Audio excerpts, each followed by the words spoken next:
ನಗರದ ಪಾಂಡೇಶ್ವರದಲ್ಲಿರುವ ಶ್ರೀನಿವಾಸ್ ವಿಶ್ವವಿದ್ಯಾಲಯದ ಸಿಟಿ ಕ್ಯಾಂಪಸ್ನಲ್ಲಿ ದಕ್ಷಿಣ ಕನ್ನಡ ಜಿಲ್ಲಾ ಆರೋಗ್ಯ ಕೇಂದ್ರ, ಜೆಪೋ ಪ್ರಾಥಮಿಕ ಆರೋಗ್ಯ ಕೇಂದ್ರದ ಸಹಯೋಗದೊಂದಿಗೆ ಕ್ಯಾಂಪಸ್ನ ವಿದ್ಯಾರ್ಥಿಗಳು, ಶಿಕ್ಷಕರು ಹಾಗೂ ಬೋಧಕೇತರ ಸಿಬ್ಬಂದಿಗಳಿಗೆ ಕೋವಿಡ್ ಲಸಿಕೆ ನೀಡುವ ಶಿಬಿರ ಜರುಗಿತು.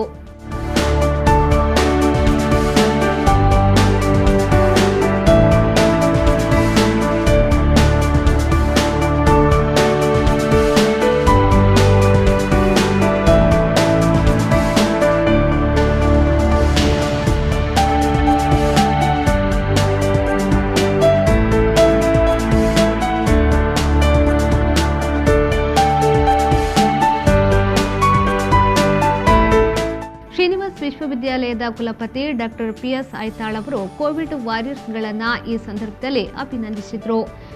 Today, the 5th of July, our state and central government sent Covishield vaccine to our campus in order to vaccinate our students and staff members.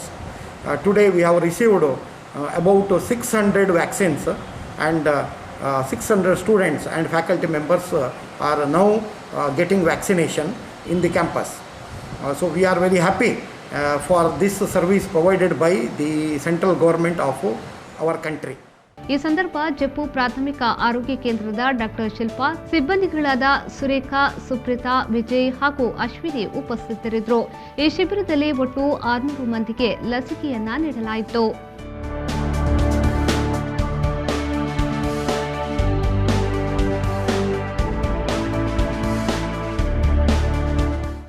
Sharath Salian, ವಿ4 news, Mangaluru.